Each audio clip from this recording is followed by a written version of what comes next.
Good afternoon. As you're filing back to your seats, I just wanted to introduce Suzanne Ryan of the Northeast Arc. And Northeast Arc has a lot of programs.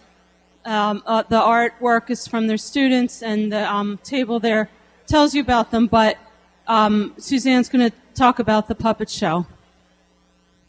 Thanks, Nicole.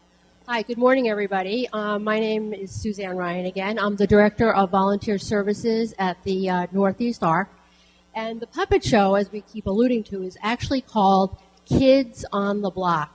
And it's a puppet show actually for grammar school children. But we decided to do this as part of the forum. This particular skit is the Autism skit. But there are several other skits that we do for these performances. One is on, one of our puppets has cerebral palsy, one is blind, and we have Ellen Jane who has Down syndrome. So, I have to tell you that this is really for grammar school kids. And our puppeteers are from the Phoenix School right up in Salem. We have been coordinating this program for over 25 years. So that means we've come to so many schools from Lynn up to Gloucester. Over the years, so many school children have seen the show, and it's made an impact. It's a wonderful presentation, K through 6, even 5 actually. So without further ado, I'm going to present Kids on the Block. Let me explain another little piece. After the performance, usually in the gym or wherever we perform, the grammar school kids have a chance to ask the puppets questions on what it's like to have that particular disability. We're not going to be doing that today because it's a very busy day. So this is just a taste of what Kids on the Block is all about. And I present our puppeteers.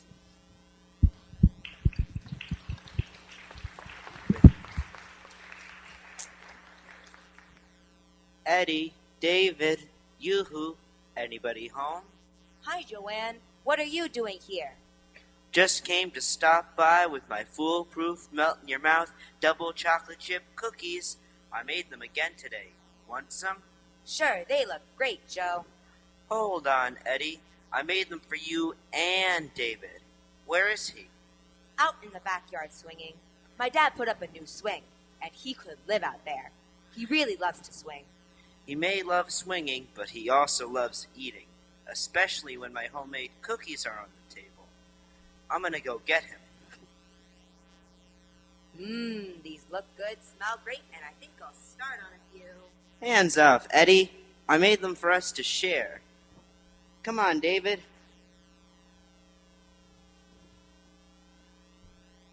Two for each of us. These are great, Joe. What? Cookies. What? Cookies. Hold on, David. Those are mine. No, David. These are yours. Look, Eddie, it's okay. I'll give him my cookies. No, Joanne. No, David. Look, I said it's all right. He's biting himself. Eddie, he's an autistic kid. He's disabled. Give him my cookies.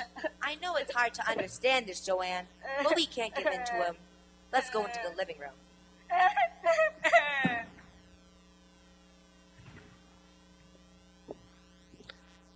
David. Hey, where'd he go? He's up in his room. He goes up there when he doesn't get what he wants and when he's had a tantrum about it.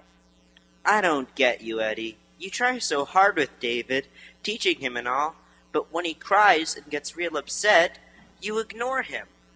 Joanne, let me explain. Explain? I saw what you made me do. You wouldn't let me give him my cookies even when he was biting himself, for God's sakes. And if you don't mind me saying so, Eddie Franklin, I think you and your mom and Dad are all just too hard on David. He is disabled, you know. I know it looks like I'm too hard on him, but I can explain. But it was just cookies. I mean, really, Eddie. Joe, I can tell you all about David and his tantrum if you just calm down and stop interrupting me. Okay, but I just don't understand why. Joe. All right. So why couldn't I just give David my cookies to get him to stop? It's just not that simple. See, we're working with David's teacher right now. We've got him on extinction. Extinction? Did you say extinction? Wait, David is your brother. He's not a dinosaur. No, Joanne. Extinction is a teacher word. It means that we're working with David right now to get him to stop acting in ways that upset us and aren't any good for him either. So how are you extincting him with cookies? Well, when David has a tantrum, we don't give in to him. See, he was real stimulated. Real what? Real stimulated. You know, real excited by all those cookies. So we had to move ourselves and the cookies away from him. But couldn't we have just kept on telling him? What we did seemed like such an awful thing to do. I know, but it isn't. Look, if David could understand words, then words would have worked. But it's real hard when David can't communicate. He can't tell us what's bothering him, and he can't understand what we say. So he has his tantrums because he gets so frustrated. Exactly. Completely right. We gotta work on teaching him to eat his own food and not go for other people's. Well, a few cookies wouldn't have hurt just this one time. Maybe not, but it's so hard to teach David how to behave well, we don't miss even one chance to teach him a good way to behave. And Joanne, sure David has a disability, but that's no reason for us to let him have his own way all the time. Yeah, but it must be hard. It is, but it's easier when we all work together on it. Yeah, but those tantrums, he has them on the mall, on the sidewalk, anywhere at all, for no reason at all. David's tantrums are a bummer, I know, but it's not that he has them for no reason. There's usually a reason. It's just real hard sometimes to figure out what those reasons are.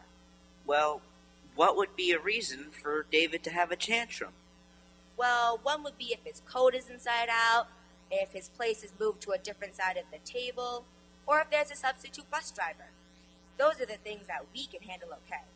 But since David can't tell us what's bothering him, he just can't cope with the changes, so he screams about it. You know, I think I would too. Wait, let me go check on David.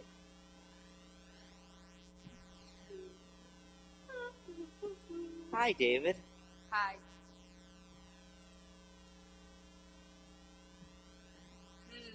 I can't find him. I just saw him. I think he's in the kitchen now, eating his own cookies. See how it works? Eating his own cookies like he was supposed to. What else was he doing? You know, stuff. Just being David.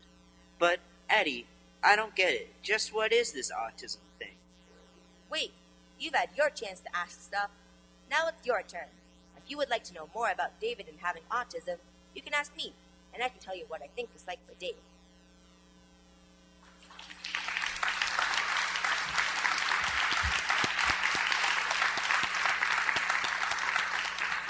Thank you, puppeteers. Why don't you take your masks off and maybe introduce yourselves to everybody?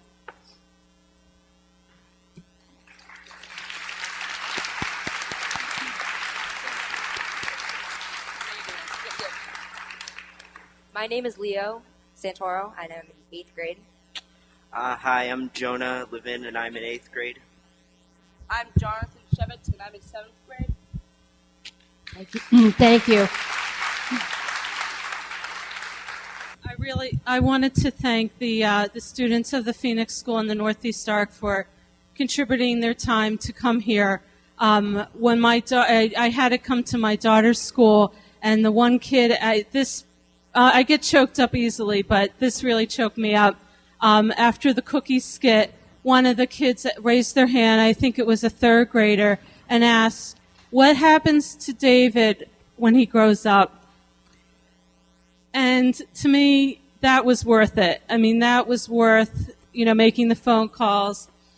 For the kids really can show sensitivity, but it really, I feel, in my opinion, it really takes the adults in their world to really make it, a priority and to be able to communicate the correct messages. We're setting up for our panel. We are fortunate to have a panel of experts to discuss unlocking the potential of individuals with autism. We really have a variety. I would ask the panelists to come up now from really different sort of different sections of the autism puzzle. And it's probably a unique opportunity here because they don't often, get to meet together. So I'm really happy for each one of them, that each one of them made it part of their day to be with us. The first panelist is Dr. Levine, who we heard from this morning. The second panelist is attorney Julia Landau, who is the senior project director at Massachusetts Advocates for Children. Next to her is Catherine Mays, an advocate at Massachusetts Advocates for Children. Next to her is Professor Maggie Labella from North Shore Community College. She's the coordinator for the Certificate and Associate Degrees in Developmental Disabilities. Next is Martha Raymond, a special needs educator at the Swampscott Public Schools and a board-certified behavioral analyst. And lastly, Leslie, who's the coordinator of providing technical assistance to parent advisor committees through the Federation for Children with Special Needs. Dr. Wayne, North Shore Community College President Dr. Wayne Burton will be facilitating the panel.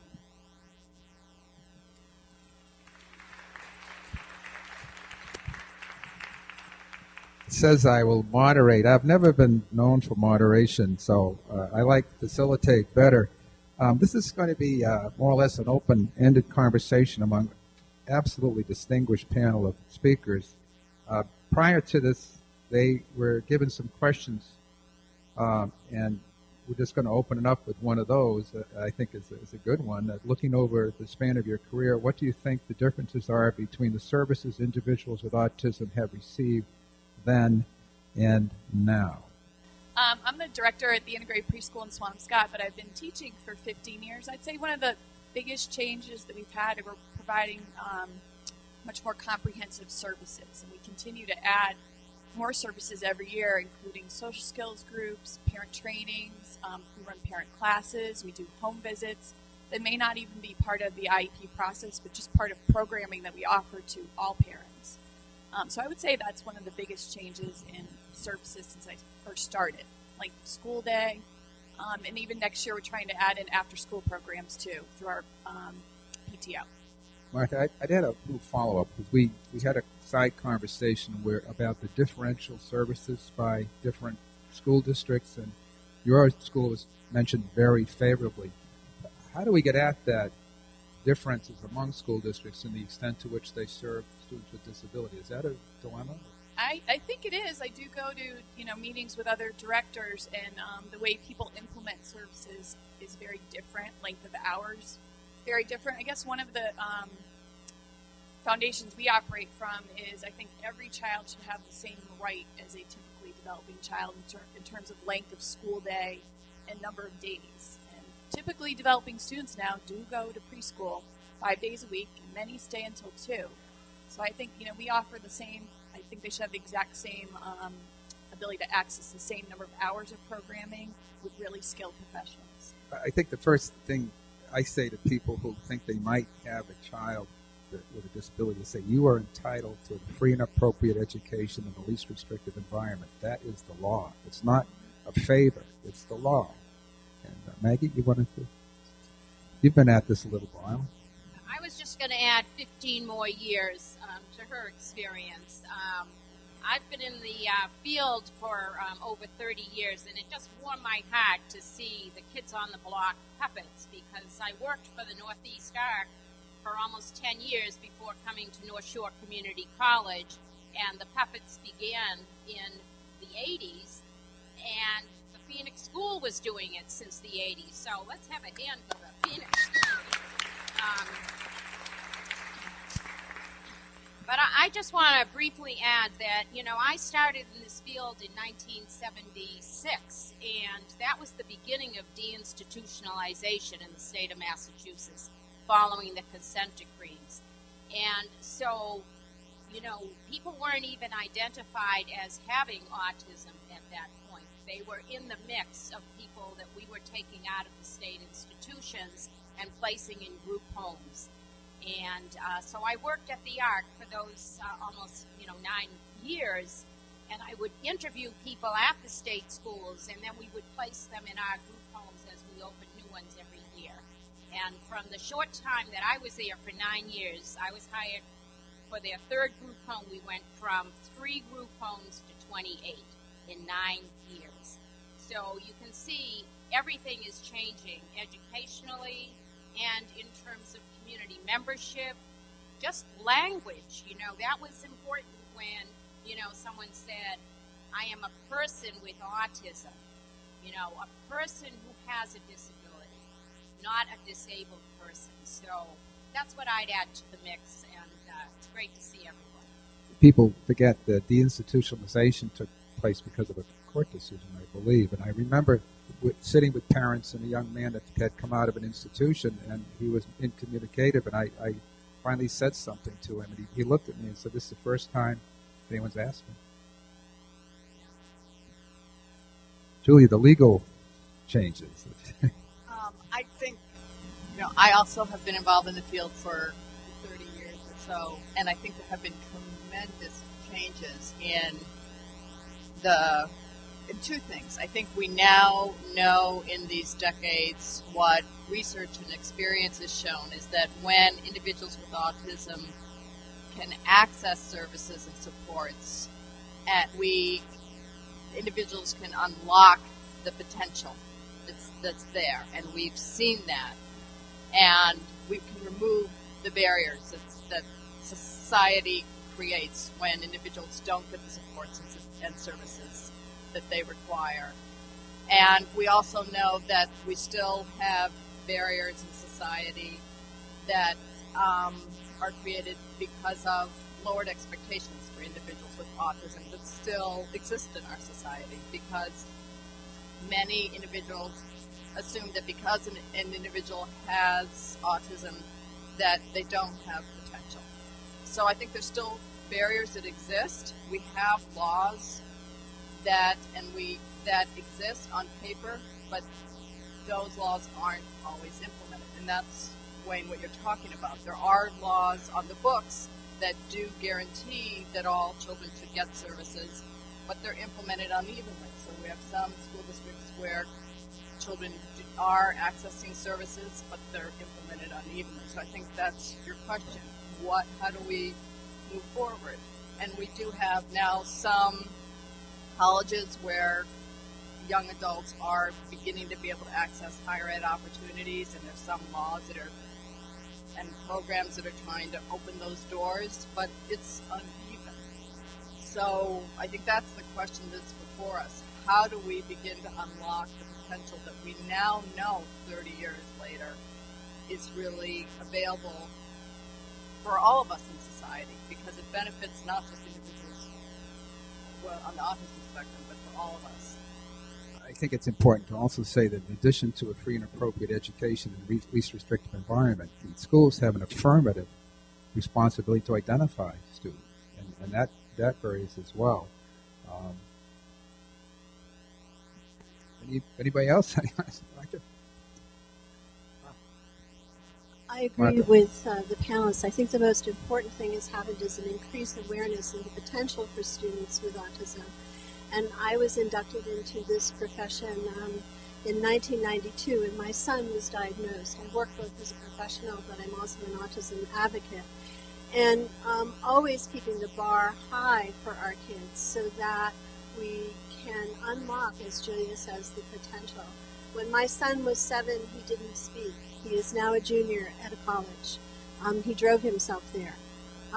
If I and the people around me hadn't pushed and hadn't really accessed the kinds of services, and if people hadn't worked on the laws, I don't know where my son would be. And he would be the same wonderful person who I know and who I love, but he would not be able to access his vision for himself.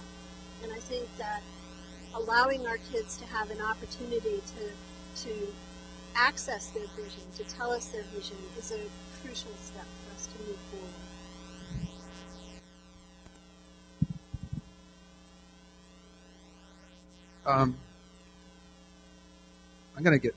It's hard to moderate this, not get involved myself, so I'll give it a try anyway. The next question they were asked was, in your opinion, how can society unlock the potential of individuals with autism and your vision for the future? You started to get at that. Would you the panel like to continue where we should go? Now, can I add a commercial, please, for this? Just for the book. The special ed law carries students through high school or age 22, and it's affirmative. We have no legal obligation until American Disability Act. That's what covers what we do, and that we have an obligation to accommodate students, not necessarily provide a free and appropriate education. Now, the difference between special ed at the secondary and special ed at the college level is we have no resources to do it with. The special ed program is supposed to fund a lot more. It's supposed to cut, I think, 40% of the cost, something like that. It doesn't. It's about 15 or 16. That's the battle we're fighting now. Our staff are incredible for the 300 students we have. Susan, 400. There are 7,400 students with disabilities in the 15 community colleges in Massachusetts now, and it's growing. Anyway, that was my commercial for a better policy. Your vision for the future, any you'd like to take a... Yes. Was it? My vision is parent-driven. At the Federation, I run a project that supports parent and special education parent advisory councils. I don't know if you're aware that every public school district in the state of Massachusetts is required to have a special education parent advisory council. Not only is it a support group for parents, but it's the advisor to the school committee. And the vision, I think, is parent-driven, to support our students, to support others in the community, and to advise your schools on matters that pertain to special education. And this is your opportunity to have your voice heard, to have your schools meet your students' needs. And I strongly suggest that as parents you get involved in these special education parent advisory councils, PACs as they're known, or CPACs. As community members, I hope you support them. It's a vehicle for change, a positive vehicle for change. I think the future is bright if we embrace the challenge and that we bring our voice to the table. The parents are the strongest advocate and bring that voice to the table. And I think it's admirable that we have laws supporting them, but I think it's parent-driven and family-driven. And so I think the vision is right, but it needs support behind it. And I think families are that driving force. I think that the hardest thing I see is that if you've never been politically active, which a lot of people aren't, and you're shy and you don't understand how the process works, and all of a sudden you're asked to become an advocate for your own child. It's a whole new experience. And I know there's a program at UNH, I think now, that trains parents in how to be advocates. I know a little because my niece went through it. There are several venues. The Federation has a parent training class that is, I think, a good start. There are lots of resources, I think, within the community. But it's something that, as a parent of two children with special needs, it's not something that I chose, but it's something that I've embraced. I think that's our challenge as parents. Well, and how many people here are parents of children or older youth who have autism or autism spectrum disorder?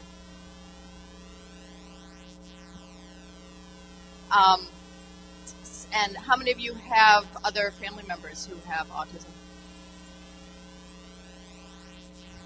So for those of you who have some family member or are parents yourselves, I mean, you know that is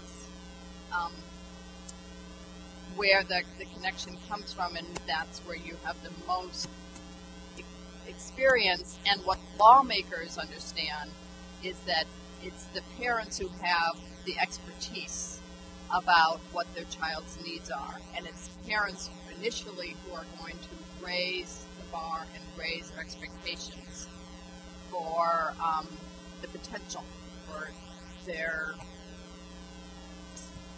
expectations and goals. And so the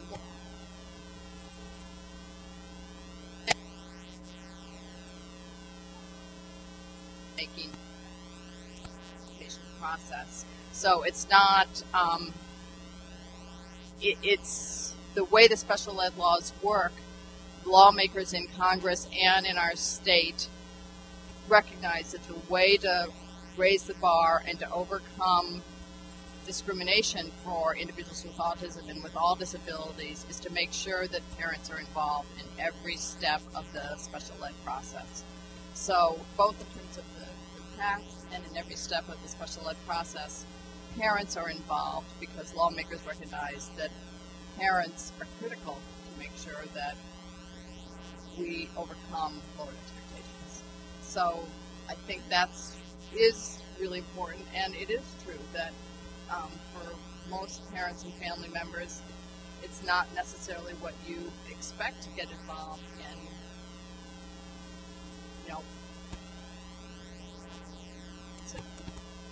like Dr. Levine, and getting immersed in the political process. But it is these are civil rights laws.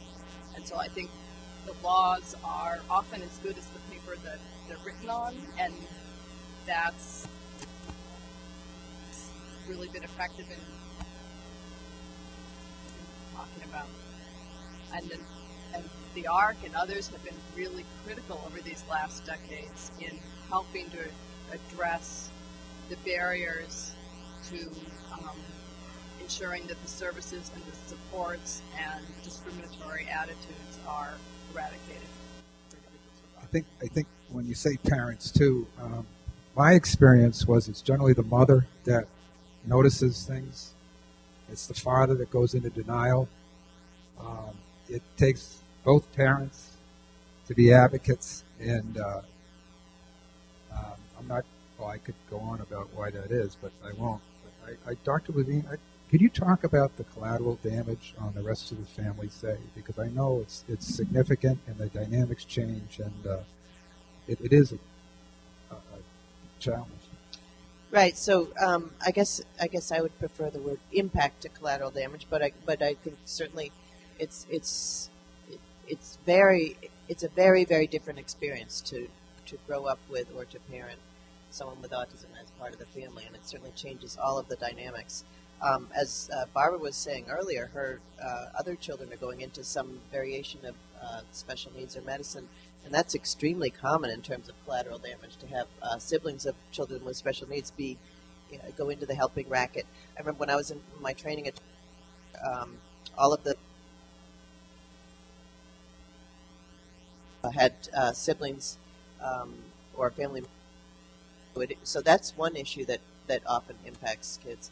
It's often, sometimes it depends what the child's presentation is. I think some kids who can be very aggressive or have intense meltdowns can really be much more disruptive to the well-being of other family members, whereas kids who have a more quieter version of disability, it's not sometimes as disruptive of doing day-to-day activities.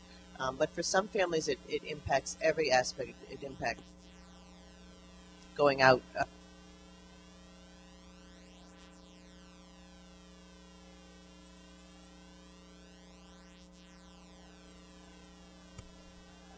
With so many families, I think often siblings of kids with special needs grow up knowing automatically is that your value as a human being isn't based on your accomplishments. It isn't based on necessarily getting straight A's or something else. That a child is loved for who they are, for just being them. And I think that's something that parents and siblings, if they haven't already come to that pretty quickly. So that's some of the silver lining of growing up, I think, with a sibling with special needs. Would any get into, if you're a parent, is what the appropriate services are, and often the big issue is mainstream versus out-of-district placement. And I was wondering, especially in Swampscott, where you're known for your advocacy, or could you talk about how a parent goes about deciding whether an IEP you've been asked to sign is appropriate or not? Not to put you on the spot. No, that's okay. I think it's, I do at the early childhood level. It's kind of a unique situation. Fortunately, in Swampscott, we really base our IEPs. Obviously, they have to have eligibility and a disability, but we base it on functioning and level of need. So if a parent isn't quite at the point yet where they're ready to go out and get a diagnosis, that we don't penalize the child for that. They get the services they need based on functioning. And I think that's why people have looked at our IEPs. Child may not be diagnosed with autism, but the services certainly are in place because they are functioning as they do. And I think that's really an essential part. And maybe that show why there is some unevenness in services, because I have talked with other districts that wait until the disability comes before the social skills class comes in or before the BCBA gets involved. And that's not how we operate in our program. Fortunately, at the early childhood level, the differentiation between curriculum is very minimal. So we really are able to keep kids in district, and I really think it's essential that we do. When you do leave and go into elementary school, it does get tougher. Swampscott does have a very good program, substantially separate program at our elementary schools, but it does get harder because the curriculum does differentiate, and you really have to have the entire school embrace the program. And it's a process. It is a process and growth of doing that. I think, and I see the other panel members agree with this, but in our work, I'm the director of the Autism Special Ed Center in our office, and Catherine works with me there, and often consult with Dr. Levine. And so we work with different districts around the state, and parents call our office when they face a roadblock, when they're having difficulty obtaining the services they believe their child requires from the school district. So, first of all, the parents that we talk to are the parents who are having difficulties, and there are parents who are obtaining the services that they need, and those are not the parents who call us. But I think that the number of children who need out-of-district placements are very, very few. The vast majority of children on the autism spectrum can obtain the services they need within the district, and that is true across the state. And I think you would probably agree with that. And the data support that. But part of the problem that we see is, and I know that you're aware of this, and there's a state commission that Barbara probably talked about that's trying to look at this, is how do you get the training for the staff in the district so that they know how to provide the specialized and coordinated supports and services within the district, so that students as young as possible can get the intensive services they need. So it's possible to provide those services the way Swampscott is doing, but not all the teachers have the training they need. And so there's a lot of movement going on to make sure that the new special ed teachers that are coming out of and getting their special ed licenses have the skills they need. And I think that's also part of the unevenness, is making sure that the special ed teachers who are in the public schools have the training they need and have the behavioral support that they need to make sure that the younger kids with autism can get the language and communication skills they need, and that for the young children with autism who need assistive technology, so that they can also use an iPod as well as learn verbal skills.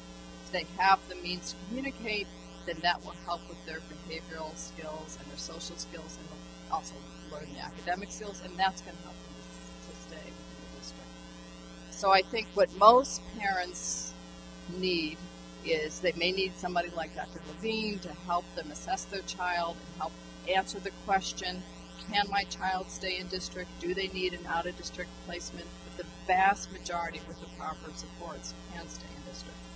Some of them will need to go out of district, but not all. I would agree with that. And there are a few reasons why kids need out-of-district placements, and one is the level of need, obviously, and if that can't be met within the public school. And the other issue sometimes becomes the peer group, and this can be particularly an issue for kids with Asperger's, who, just because of the cohort and the sheer numbers in a small town, they might be the only child in their grade who has Asperger's, and it might be really important for them to feel part of a peer group and be with some other kids who have Asperger's. The way I look at it isn't so much, although this may be a bit idealistic, but isn't so much public or private or in-house or out-of-house, but where can a child's social, emotional, and academic needs be met? Where can they have success? And whether it's a matter of getting supports into the public school or getting them in a different program, there are all different formulations for that, and in different towns it's going to be different. Another thing that hugely impacts kids' success on the spectrum is class size. So towns where there are bigger class sizes and lower adult-child ratios, more kids are going to have more difficulties across the board, and that's very much true for kids on the autism spectrum. So if you have a small class and you have several adults there, there can be a lot more room for emotional, social, behavioral challenges as opposed to a large class with one teacher. In fact, I think the college was an out-of-district placement, Susan, for Rudy particularly, and the difference is the culture of the college is much friendlier than I think the culture of a public high school, and I don't mean that critically. And maybe I have a nice program I didn't know about. It's what she said, Julie. How the college can do this is one of the questions I have, because obviously we've had a fair amount of success, and not only with students with disabilities, but homeschool kids and others who come here. We've probably got a couple of hundred students who are still in high school taking college courses, and we haven't figured this out yet, right? She met with my 14 colleagues last week to discuss this very topic. We have, unless the panel has more comments on any of these questions, there's a lot of people here with quizzical looks on their face. I might just turn to the questions that have been building now in the audience. We've got the panel of very knowledgeable people from all aspects, and if I can get my mic people up a little early, or if the panel would like to add anything to what you've already said.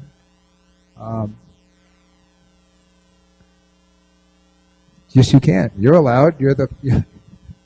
One thing that I wanted to add was the number of autism support groups that are out there. And I think families should start to network and access all of these. That's the change I've seen, is the growth, not only in the population of autism, but the support groups that are behind them. And there's some great groups out there. They've got great websites. They've got workshops, support groups, and you're not alone in this. So I think you need to reach out and work with people in your community to get the services that you need. Howie? Good morning. I'm just interested in if you see a connection. I run the drug and alcohol counseling program here at North Shore, and wondering whether there's a high incidence of substance abuse by people who are on the spectrum. Catherine? There's kind of no general rule for this. However, kids who are on the spectrum tend to be rule followers. And so the kinds of, in my experience, the kinds of normal substance abuse that one can see at colleges is you're not necessarily going to find kids on the spectrum participating in those kinds of activities because they are such rule followers. With that said, many kids on the spectrum, and I can't speak from a medical perspective, are vulnerable to being coerced because of their difficulties with social pragmatics. I think that was the biggest fear I have when I'm talking with parents of older kids as an advocate, and it was the biggest fear I had for my own child. that he could be coerced. And he also, as many of the kids that I work with and the families that I work with, doesn't have the ability to kind of cover his tracks. So they're especially vulnerable to being coerced. And I don't know if that answers your question, but I think that's a really important point, is the vulnerability for becoming part of things, to have friends, because it's so hard to have friends. Yeah.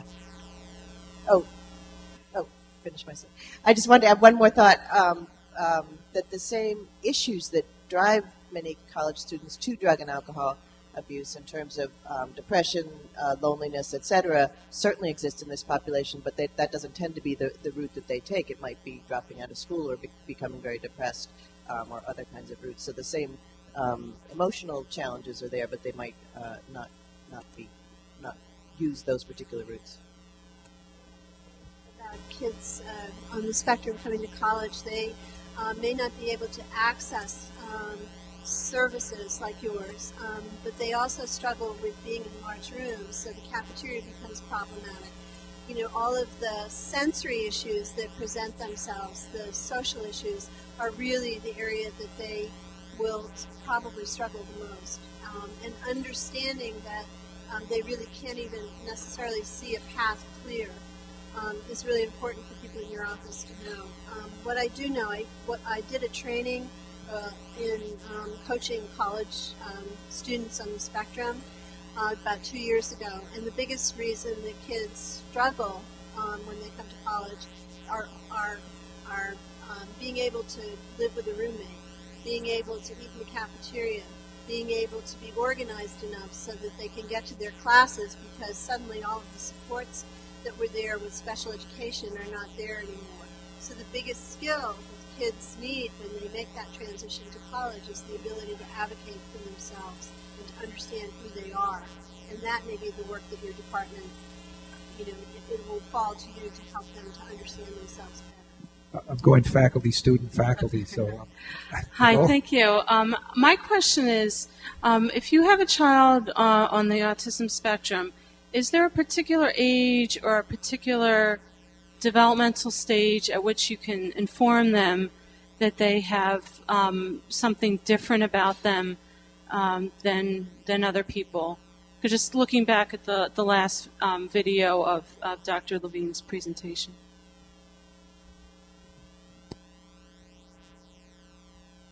I mean, it's a very individual issue, just like any question, but I have a couple of general rules of thumb I use about that. And that is, one is you want to really make sure it's the right diagnosis, because when kids are really young, it can be it's unclear sometimes what's going to be the right diagnosis. If they really are going to have a Asperger PDD autism diagnosis, again, different people will give you different advice, and different people have different experiences about this.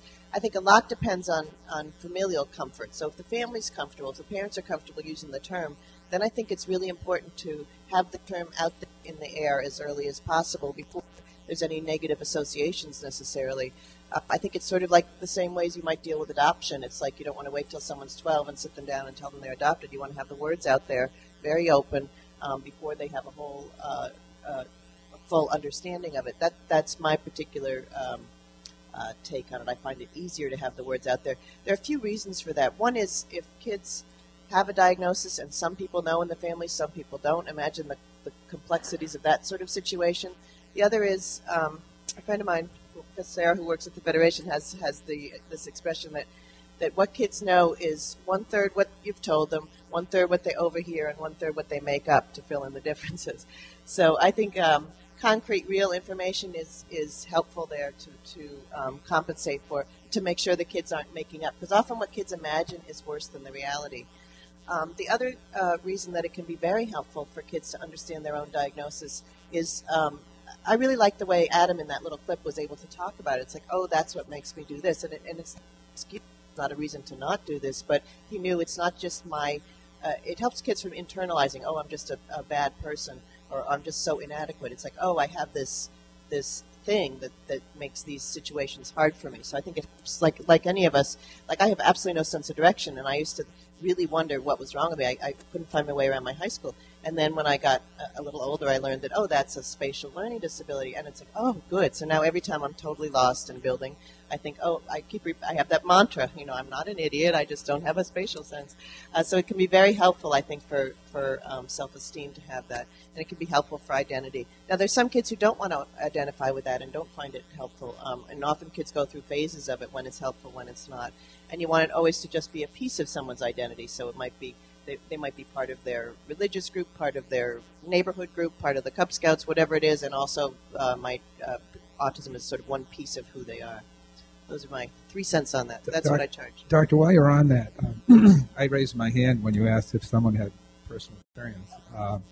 There is denial on the part of the person who's diagnosed, too. And I mean, at an adult level, to find out that you have Asperger's, which wasn't a code until, in the mid-'90s? So the generation that was born in the 70s and 80s had no idea what it was. And I don't think it's a question, but denial on the part of the person in the position is a tough issue. Because who do you tell the rest of your family, and they deny it, and it's tough. You don't have an answer to that. Getting diagnosed as an adult is very complicated. It can be a huge relief for people. Sometimes parents are diagnosed, or parents recognize the traits in themselves when their children are diagnosed. It might not be a full-blown diagnosis. It might be some traits. Again, I'm of the belief that the more you sort of understand your own workings, the easier it is in general. But who you tell what to is very confusing. And actually, the Asperger's Association is doing a conference on this weekend with adults with Asperger's, talking about that process. I had a lot more luck with birds and bees because I was told I'm no Aspie geek was the answer I got when it came up. Costa, your question? Good morning. Can you hear me? I'm here wearing several hats. The most important hat I'm wearing is I am the proud father of a very talented member of the Screen Actors Guild who just happens to have a disability and some of his characteristics cut across the spectrum. But I'm also here as a professional. Hopefully some of my students are here. I coordinate and teach criminal justice. And part of my concern is that the criminal justice system is becoming the de facto system for those people who are either underserved or overreacted to by our workers and our system. Any thoughts as to what we can do to improve our understanding and awareness in response to individuals with autism?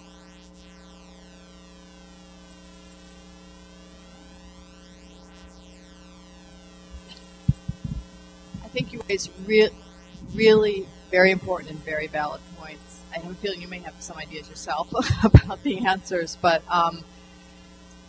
in terms of the way the law enforcement and judicial system reacts inappropriately to the needs of individuals on the autism spectrum, I think that's an issue that people are increasingly aware of. There have been some programs that have been launched and piloted, I think, in certain counties that have been very effective in terms of doing training for first responders, of law enforcement and others, so that if there's an incident that involves an individual with autism and the law enforcement individuals don't understand that they're dealing with an individual who has autism and are completely misreacting or overreacting, so that law enforcement officials understand how to identify somebody who's on the autism spectrum and not respond inappropriately. So there have been training initiatives that have been piloted, and I think that one of the issues that is being hopefully will be considered and recommended in the State Autism Commission's report is how to address the issues that you're raising, both in terms of first responders and how to look at those issues in the courts. I think they're really critical issues. I think that those issues also are reflected in how individuals who don't get appropriate services and their needs aren't met can be inappropriately end up in the juvenile justice system or in the adult criminal system. So I don't think they're easy answers, but I absolutely think everybody here on this panel will agree that if we don't address the needs of individuals on the spectrum, it's again, it is criminal, because then we have wasted potential of individuals who could be contributing greatly to the rise of society. Absolutely. We currently have legislation pending around this issue to establish a task force to bring together individuals across the board. I know that people of your nationality wave their hands a lot. Would you keep the mic in front of you, Costa? What nationality Wave were you the other thinking hand. of? My other hat, which I did not mention, is I'm on the board of directors for the National Alliance of Mental Illness, and our number one priority right now is addressing this issue. We are working with the law enforcement community. Recently, we had 230 law enforcement officials met with us in Worcester. Our annual conference focused on the crisis intervention model, and so we are looking to develop a kind of a shift in attitude systematically as well as cognitively as well as culturally to address that. Thank you. Thank you for the feedback on my culture. It's interesting, though. We've talked about this before, that I've come to know a number of students with Asperger's through my own personal experience, and they tend to go into the theater and the arts and music. And in my case, a writer, someone who could write about other emotions but doesn't pick it up himself. It's remarkable. I don't know if that's a trend, but I think the other thing I wanted to ask the panel about is that the hardest thing to convey is that Asperger's is not one set of behaviors. And so if you read the description of Asperger's, in my case, a very athletic person, that tends to not be on the scale, but then you find out that, well, there's these other things. So it's very hard to explain. It's not like you have a cut on your face. You present a set of symptoms, and in some cases, I know Dr. Rosen, who worked with our faculty here, will say, it doesn't matter what you call it, but we see a set of symptoms, and that's how we derive on the spectrum. Is that still more of a dilemma, the diagnosis dilemma, maybe, Doctor? Sometimes it's helpful to almost diagnose backwards. Okay, what are the challenges and strengths of this person? What kinds of services does this person need? And is it a package similar to or the same as what we provide for kids with Asperger's? Well, then that's probably a close enough diagnosis. So diagnosing somewhat by need. As I said earlier, there are lots of people who clearly have Asperger's and really meet the diagnostic criteria. They're kind of prototypes of the diagnosis. And then there are lots of people who have various characteristics or traits but may not have the full-blown, all of the criteria. And sometimes for those people, it's useful to use the diagnosis in some circumstances or at some points in their life and not in others. And the spectrum is not only the autism spectrum itself, but it's from the autism spectrum all the way over to typical. So there's a big range. For all of us, there's a range of social skills, a range of communication skills, a range of theory of mind abilities. So I think I would agree with that very much. I think the first frontier was secondary ed. The current frontier is higher ed. The next frontier is finding jobs. And I'm on the task force for Northeast ARC, which is a fantastic organization if you haven't known about it. How do we get the workplace to accommodate people who have skills, and often terrific skills, but an aversion on their part of employers to take that on?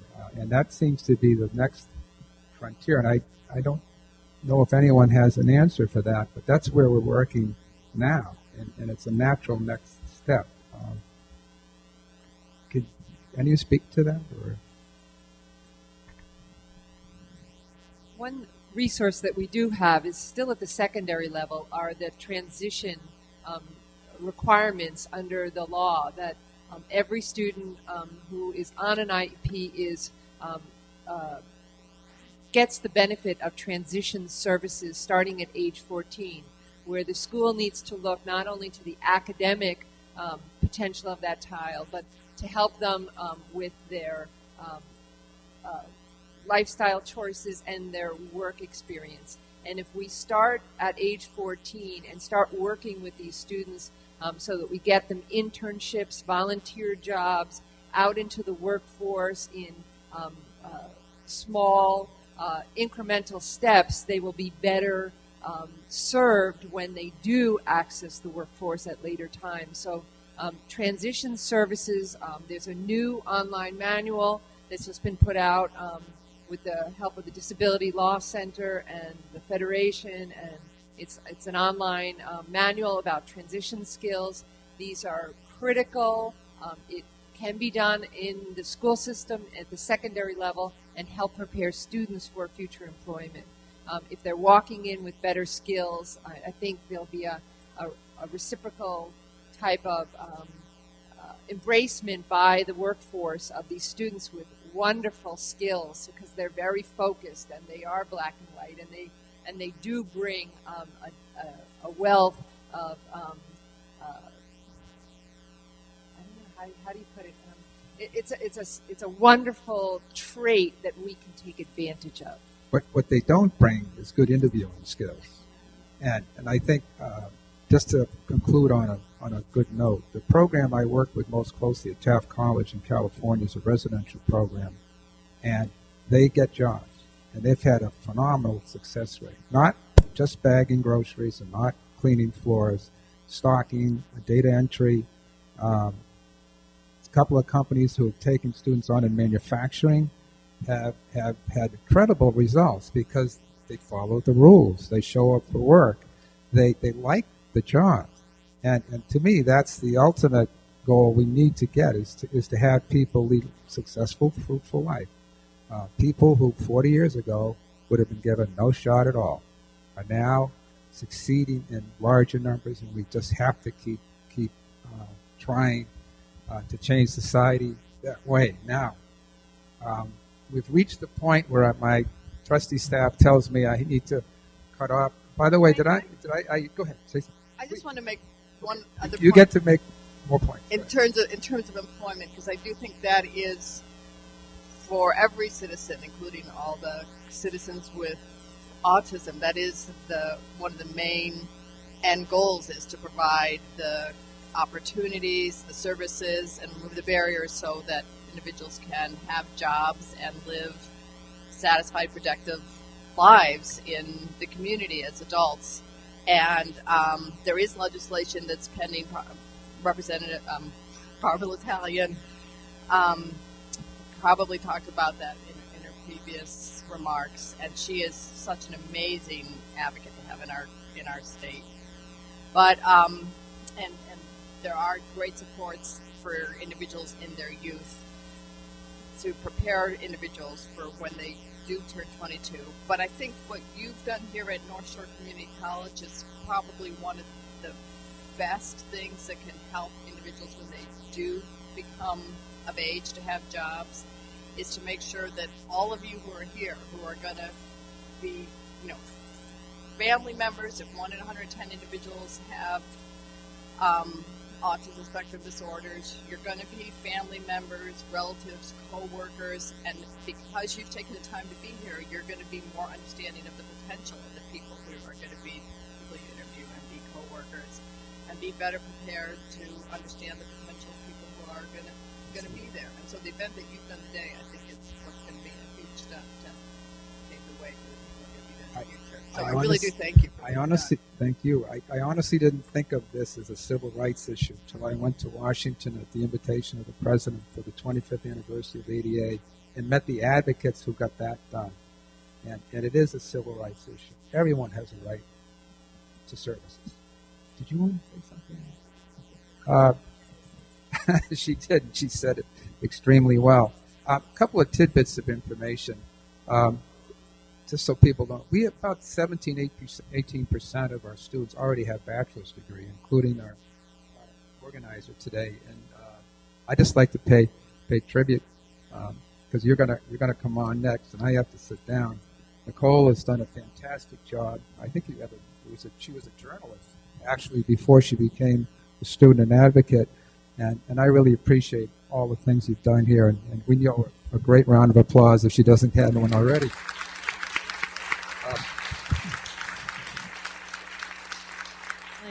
I want to give someone who probably will not be happy that I mentioned her name, but I want to thank Catherine Anderson, who's the Special Projects Assistant to Dr. Burton, for really, besides her other responsibilities, making sure that this happens. And also Pat Lavoie. I couldn't have done it without her. Wasn't this a great forum?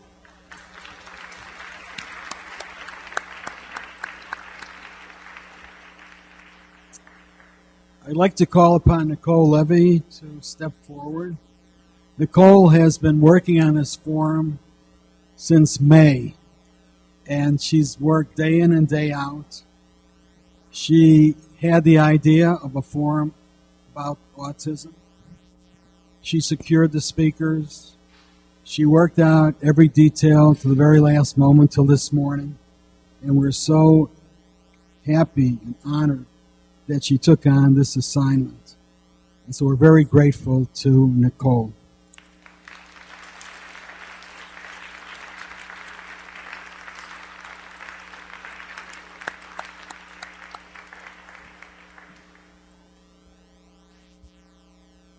We've had the assistance of Pat Lavoie from our technology department, who has worked on these forums for many, many years, since the very beginning in 1994. And I want to acknowledge Pat for all of her hard work that she has produced in our behalf.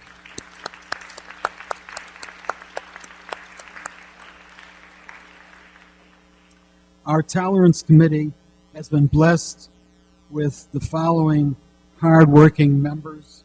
Please stand as I call your name. Professor Richard Adelman,